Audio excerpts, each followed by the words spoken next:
Hello everyone, मैं गौरव परिमल आप सभी का स्वागत करता हूं हमारे यूट्यूब चैनल में। तो आज के इस वीडियो में हम जो टॉपिक लेने वाले हैं उसका नाम है परसेंटेज, प्रतिशतता। इस टॉपिक से कौन से इंपॉर्टेंट क्वेश्चन होते हैं जो एग्जाम ओरिएंटेड बहुत ज़्यादा इंपॉर्टेंट होते हैं, उन क्वेश्चन को आज हम सॉल्व करने वाले हैं। ठीक है, तो परसेंटेज के टॉपिक को ध्यान से समझिएगा, क्योंकि इसमें जो मैं सक्सेसिव मेथड जो बताता हूँ वो कई सारे टॉपिक में काम आता है। तो पहला क्वेश्चन जो परसेंटेज का आपकी स्क्रीन पर नजर आ रहा होगा, बहुत इंपॉर्टेंट क्वेश्चन है और ऐसे कई क्वेश्चन व्यापम में लगातार पूछे गए हैं और आगे भी पूछे जाएंगे।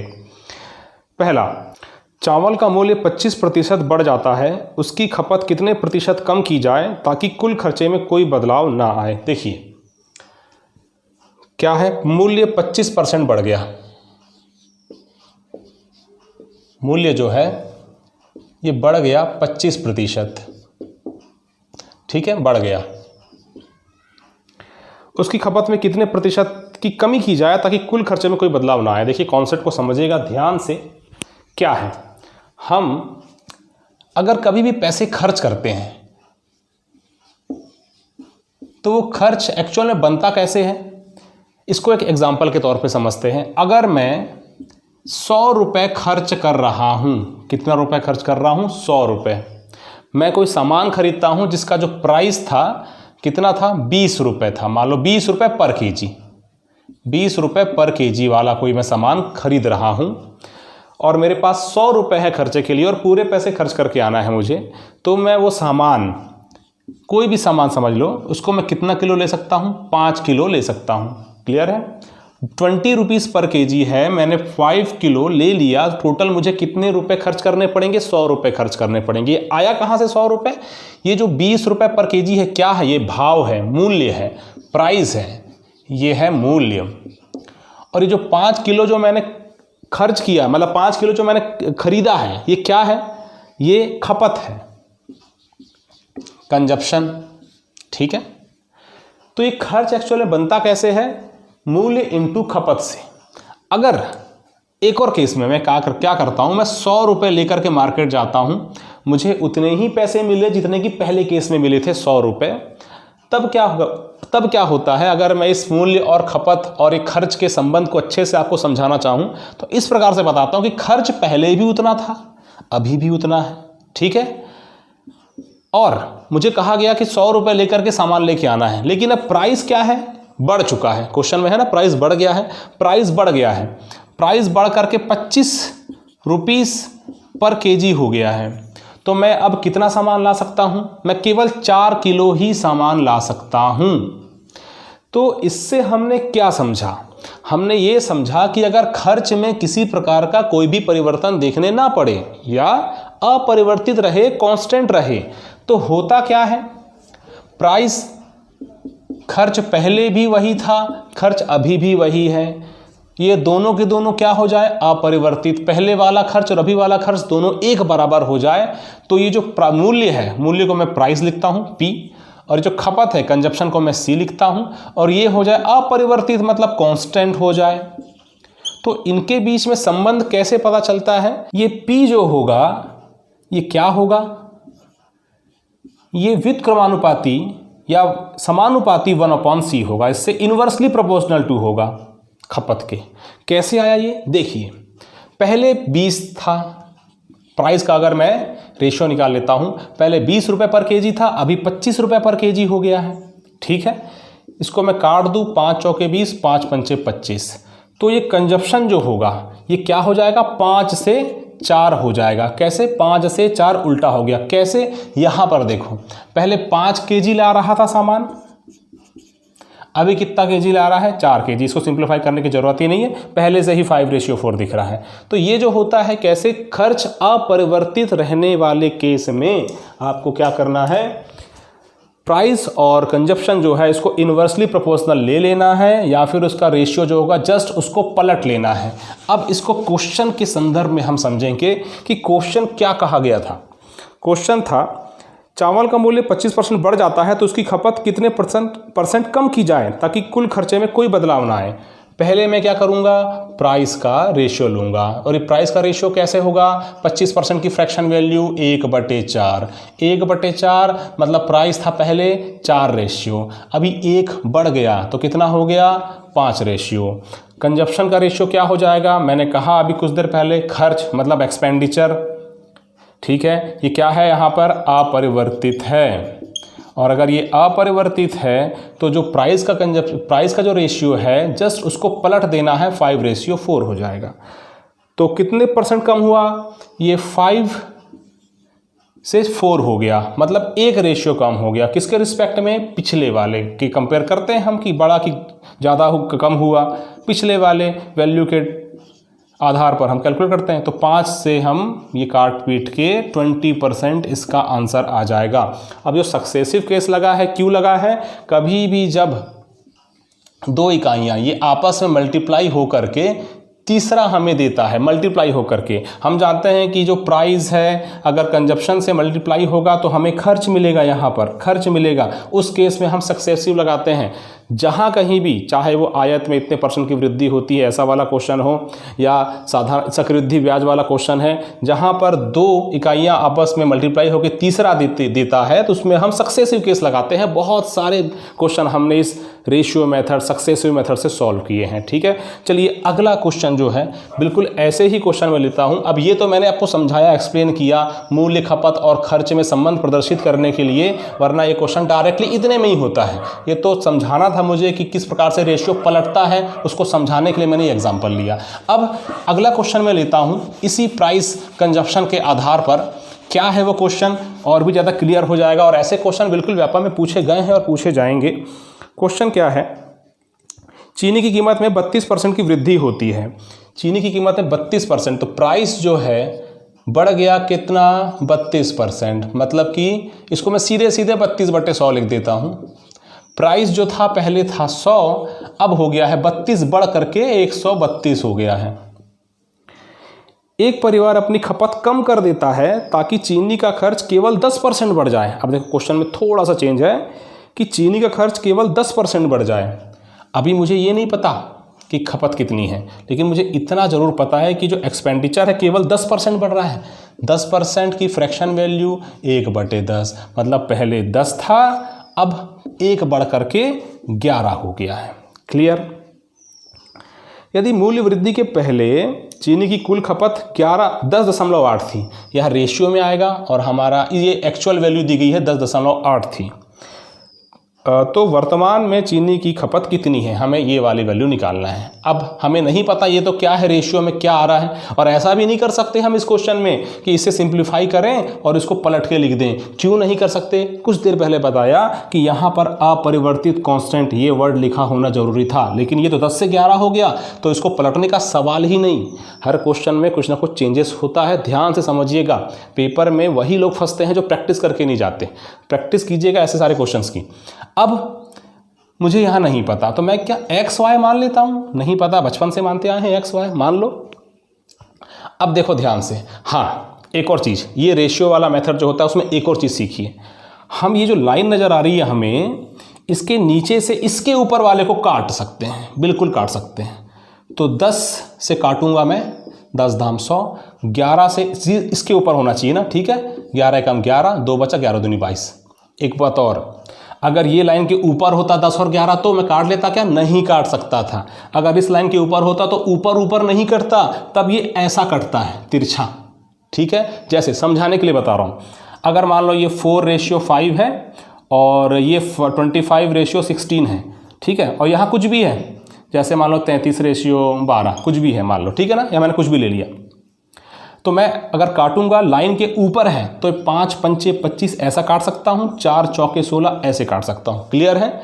और अगर लाइन के नीचे है तो सीधे सीधे उसी कॉलम में काटना है, 4 एकम 4, 4 तिया 12 ऐसा करना है, ठीक है ना, समझाने के लिए मैंने लिया।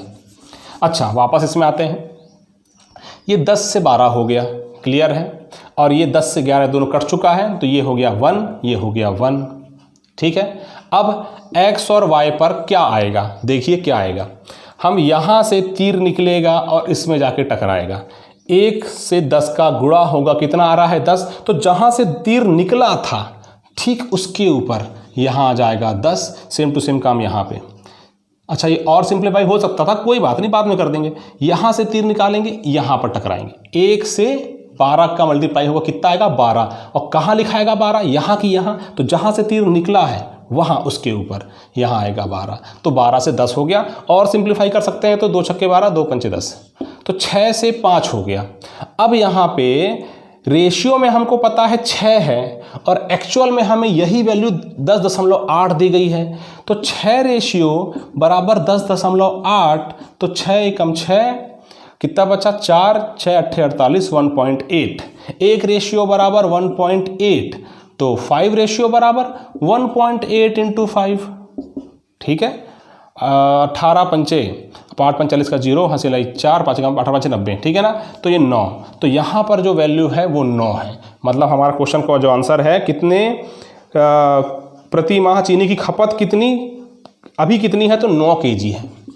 पहले कितनी थी 10.8 किलो प्रति माह थी, पहले 10.8 किलो प्रति माह थी, अभी वह खपत कम होकर के 9 किलो प्रति माह पर मंथ हो गई है, और ये हो गया है आपका आंसर।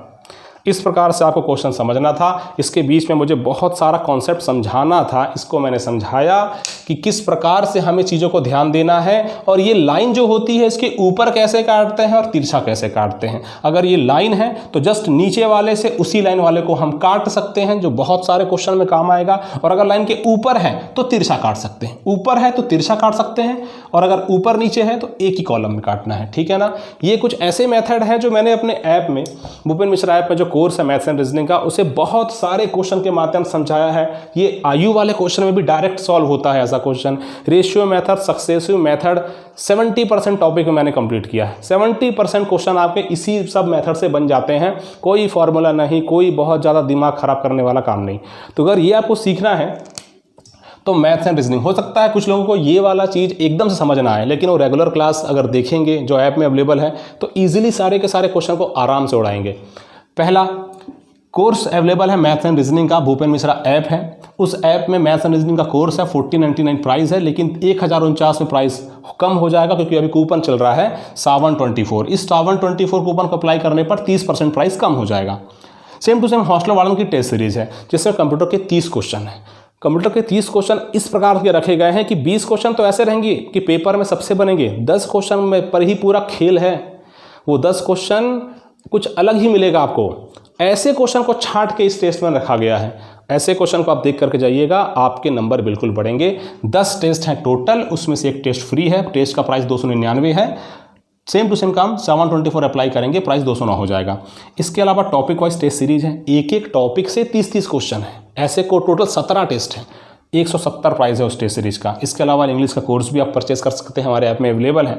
और एक हाई लेवल की टेस्ट सीरीज है मैथ्स की केवल, जिसमें मैथ्स के अच्छे लेवल के क्वेश्चन आपको देखने मिलेंगे। प्रैक्टिस करने के दृष्टिकोण से, अपना लेवल बढ़ाने के दृष्टिकोण से बहुत इंपॉर्टेंट है। तो ये सब कोर्स आपको कहाँ मिलेगा? भूपेन मिश्रा ऐप में। किसी प्रकार की कोई समस्या आती है, किसी को ये समस्या है कि अगर कोर्स का प्राइस कम होने पर भी ये भी अफोर्डेबल नहीं है, तो भी कॉल कर सकते हैं, इससे भी कम कर देंगे अगर आप इस नंबर पर कॉल करके बात करते हैं, ठीक है ना।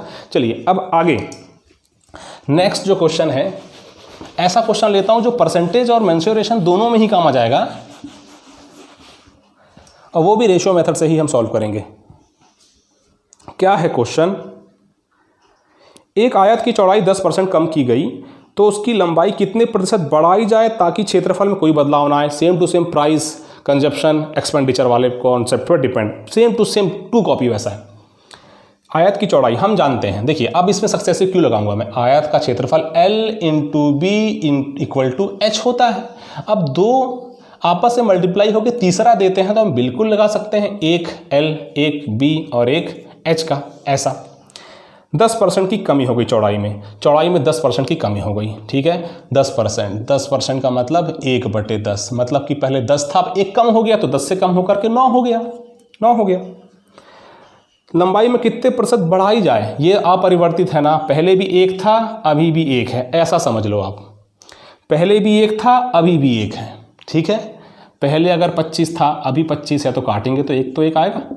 पहले भी 1 था अभी भी 1 है, या अपरिवर्तित लिख देंगे तो सीधे सीधे यहाँ पे 10 चले जाएगा, यहाँ पे 9 चले जाएगा, उल्टा, ठीक है। बस 9 से 10 हो गया। क्यों मैंने किया ऐसा, उसको रेशियो को मैंने पलट क्यों दिया? क्योंकि क्षेत्रफल पे कोई प्रभाव नहीं पड़ रहा है, अपरिवर्तित, ये समझ लो आप। अपरिवर्तित लिखो, कांस्टेंट लिखो या 1:1 लिखो, कोई फर्क नहीं पड़ता। इसको जस्ट पलट देना है। ये 10 से 9 था, ये 9 से 10 हो जाएगा। कितना बढ़ा? 1।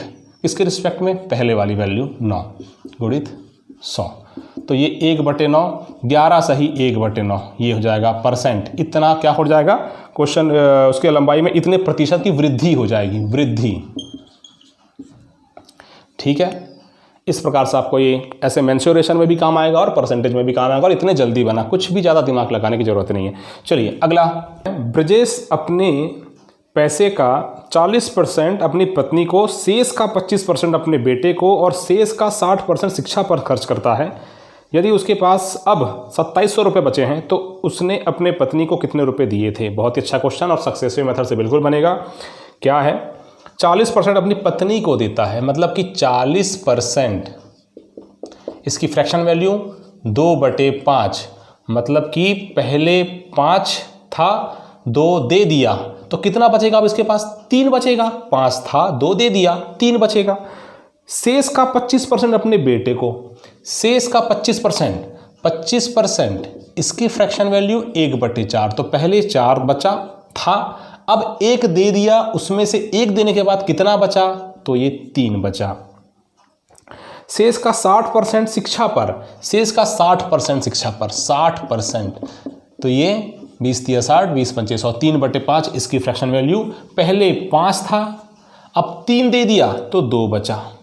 ठीक है, अब यहाँ से, अब उसके पास 2700 रुपये बचे हैं, यहाँ जो कुछ भी रेशियो आएगा ये 2700 के बराबर होगा, और पहले उसके पास कितना था, मतलब पहले उसकी आय कितनी थी टोटल, वो यहाँ पे, ये पहले की जो उसकी आय है वो बताएगा, और सब कुछ करने के बाद कितना बचा हुआ है वो ये वाला रेशियो बताएगा। अब देखो मैंने आपसे कहा ऊपर ऊपर बिल्कुल कट जाता है, ठीक है, ये तिरछा होगा तो इस लाइन के उस लाइन के ऊपर में हम ऐसे क्रॉस काट सकते हैं, तो ये कट जाएगा, 2 × 1 = 2, 2 दूनी 4, 5 × 5 = 25, 25 दूनी 50, 3 × 3 = 9 रेशियो ही 2700 रुपये के बराबर है, तो एक रेशियो बराबर 9 × 3 = 27, 300 रुपये के बराबर, 300 रुपये के बराबर। एक रेशियो बराबर 300, तो 50 रेशियो बराबर 50 × 300, 15,000 रुपये उसकी आय थी। क्या पूछा है क्वेश्चन में, उसने अपनी पत्नी को कितने रुपए दिए, 1500 का 40% अपनी पत्नी को दिए, तो ये 15,000 का मतलब 40%, तो सीधे सीधे 2/5 पत्नी को दे दिया, 5 × 3 = 15, 0, 6,000 रुपये उसने अपनी पत्नी को दिए, और ये आपका एक बहुत ही शानदार सा आंसर है। ये लीजिए, इस प्रकार से आपको क्वेश्चन सॉल्व करना है। चलिए अगला, जनसंख्या वाले क्वेश्चन पर आधारित अगला क्वेश्चन क्या है,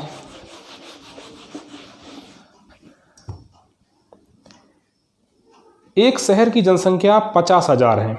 यदि पुरुषों की संख्या में 5% और महिलाओं की संख्या में 10% की वृद्धि होती है तो जनसंख्या 53,500 हो जाती है। एक संख्या ज्ञात कीजिए पुरुषों और महिलाओं की, ऐसा।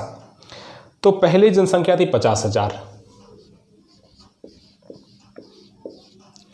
अब देखिए, पुरुषों की संख्या में 5%, मेल में 5% की वृद्धि हुई, फीमेल में 10% की वृद्धि हो गई, फीमेल में 10% की वृद्धि हो गई, तो जनसंख्या 53,500 हो जाती है।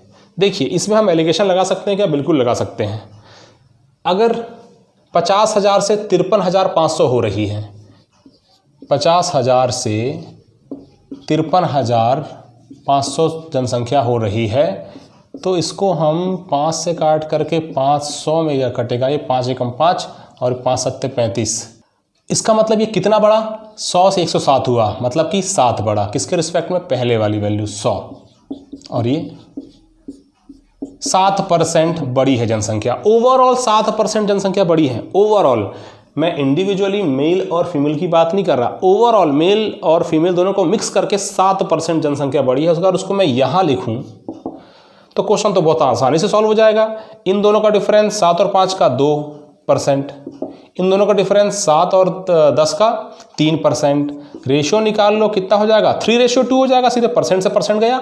3:2 इसका मतलब ये हुआ कि male 3 ratio, female 2 ratio, total हो गया 5 रेशियो। और टोटल जनसंख्या कितनी थी? 50,000। ये 5 रेशियो ही 50,000 लोगों के बराबर है, तो 1 रेशियो बराबर कितना हो गया? 10,000। हमें बताना क्या था? पुरुषों और महिलाओं की जनसंख्या। पुरुषों और महिलाओं की जनसंख्या, इसका मतलब पुरुष कितने हो गए? 3 रेशियो है तो 30,000, और महिलाएं कितनी है? 20,000। ये लो, ये है पुरुष, ये है महिलाएं। ठीक है, ये हो गया क्वेश्चन सॉल्व। एलिगेशन हमने लगा दिए। क्वेश्चन को सॉल्व करने का और भी तरीका है। दूसरा तरीका क्या है वो देख लेते हैं। देखिए, ये तो फर्स्ट मेथड हुआ। सेकंड मेथड मैं आपको बताता हूँ वो किस प्रकार से क्वेश्चन सॉल्व करके देगा। जनसंख्या 50,000 से बढ़कर के 53,500 हो गई।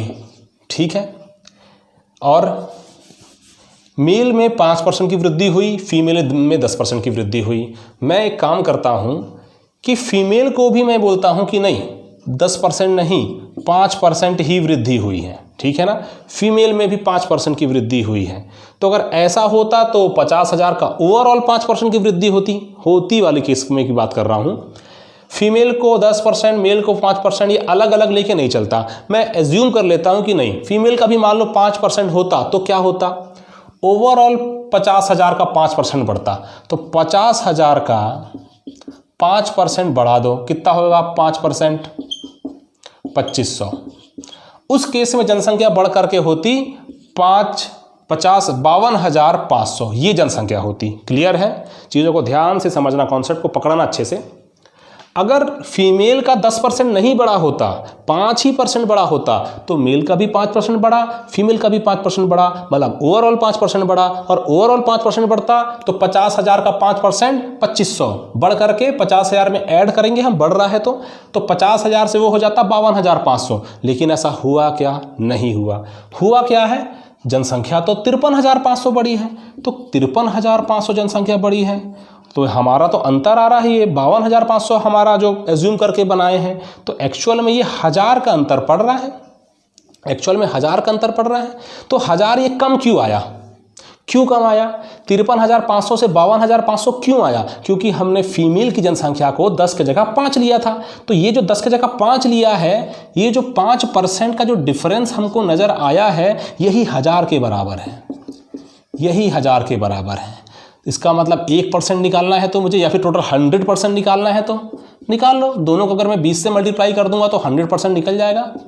100% कितना हो गया? ये 20, उसके बाद 3 0, 20,000। और ये जो कुछ भी आता है, ये जो कुछ भी आता है, ये वही होता है जिसमें हमने कोई छेड़खानी किए हैं।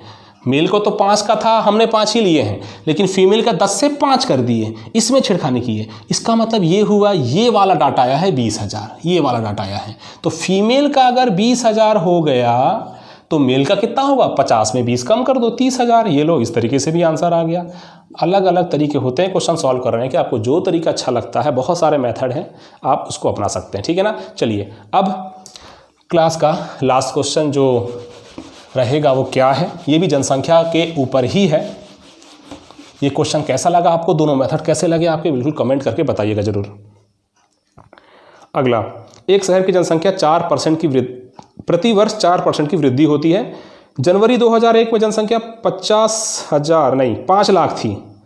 ठीक है, तो जनवरी 2004 में क्या होगी? मतलब 3 साल के बाद की जनसंख्या पूछा गया है। जनसंख्या प्रतिवर्ष 4% की वृद्धि होती है। 4% की वृद्धि हो रही, इसका मतलब 4%, इसका मतलब होता है 1/25। ठीक है ना। कैसे निकालते 1/25? 4/100 करके, 4 एकम 4, ये 25, 1/25। वृद्धि हो रही है तो पहले 25 थी, अब 1 की वृद्धि हो गई तो 26 हो गई। ऐसा 3 साल लगातार हो रहा है। 3 साल लगातार हो रहा है। 25 से 26, 25 से 26 लगातार होगा। तो 25 × 25 × 25 क्यूब याद होना चाहिए आपको। ठीक है ना, क्यूब बिल्कुल आपको याद होना चाहिए। तो ये क्या होगा? 25 25 625, 15 625। ठीक है, और 26 क्यूब कितना हो जाएगा? 17,576। 17,576। अब क्वेश्चन में क्या दिया गया है कि जनवरी 2001 में जनसंख्या 5 लाख थी। ठीक है, पहले तो ये जो 15,625 है, यही 5 लाख के बराबर। ये रेशियो जो दिशा नजर आ रहा है आपको 15,625, यही जो है 5 लाख के बराबर है। 3 और 1 4 5 5 0 है क्वेश्चन में। हाँ, तो काटो 25। देखो ये ऐसा कटेगा 25 × 625, उनको पता है इस प्रकार से, अगर 25 से काटूंगा तो 625 ही आएगा। कैसे पता चला? क्योंकि ये जो है 15 625 क्या है, 25 × 25 × 25 है। मैंने 25 से काट दिया तो एक 25 मिट गया, तो 25 25 हम कितना बचा, 625। ठीक है, 25 दूनी 50, तो ये 4 0 बच गए। फिर से काटो 25 25 हम 625, 25 80 और ये 2 0 लगा दो, 25 से कम 25, और देखो 25 चौके होता है 100, तो 8 गुना है तो 8 चौके 32, ये तो 1 रेशियो बराबर आ गया 32। तो इतना अभी क्या है जनसंख्या, अभी कितनी जनसंख्या है, तो अभी 17,576 रेशियो में है, तो लोगों में निकालना है, तो 17,576 × 32 कर दो, आपका आंसर आ जाएगा। ठीक है ना, इतना तो आप कर ही सकते हैं। ठीक है, चलिए सॉल्व कर ही देते हैं इतने से के लिए। क्या देखो 6 दूनी 12 के 2 से 1, 7 दूनी 14 और 15 की 5 से 1, 5 दूनी 10 और 11 से 1, 17 दूनी 34 और 35। ठीक है, 3 से 18 कटा से 1, 3 7 21 और 22 का 2 से 2, 3 5 15 17 के 7 से 1, 3 17 3 51 और 52, 2 8 5 13 3 से 1, 2 और 2 4, 7 12 2 से 1, 3 और 3 6 5। ठीक है, 56 200 मतलब इकाई दाई सैकड़ा हज़ार दशहरा लाख, 5,62,432 ये आएगा आपका आंसर। और कैलकुलेशन भी ऐसी फास्ट होनी चाहिए, 2 घंटे का एग्जाम है, उतना समय नहीं मिलेगा, और बिल्कुल कुछ ना कुछ क्वेश्चन तो ऐसे कैलकुलेटिव आएंगे, ये तो कुछ नहीं था। तो ये जो क्लास थी परसेंटेज के मैंने 5 से 6 क्वेश्चन लिया। इसके बाद नेक्स्ट क्लास होगी, उसमें मैं प्रॉफिट एंड लॉस के 5 से 6 क्वेश्चन लूँगा। और ऐसा नहीं कि परसेंटेज में इतने ही क्वेश्चन हैं, बहुत सारे क्वेश्चन हैं, तो हो सकता है 3 से 4 या 5 क्लास के बाद परसेंटेज फिर से रिपीट हो जाए और फिर आपको उसमें नए क्वेश्चन मिले। तो ये वीडियो कैसा लगा कमेंट करके ज़रूर बताइएगा। ये जो क्लास जो अभी मैं ये जो सीरीज़ चल रही है, ये आपके एग्जाम ओरिएंटेड क्वेश्चन आपको पसंद आ रहा है तो बिल्कुल कमेंट करके बताएंगे। ठीक है ना, वीडियो को अंत तक देखने के लिए धन्यवाद आपका।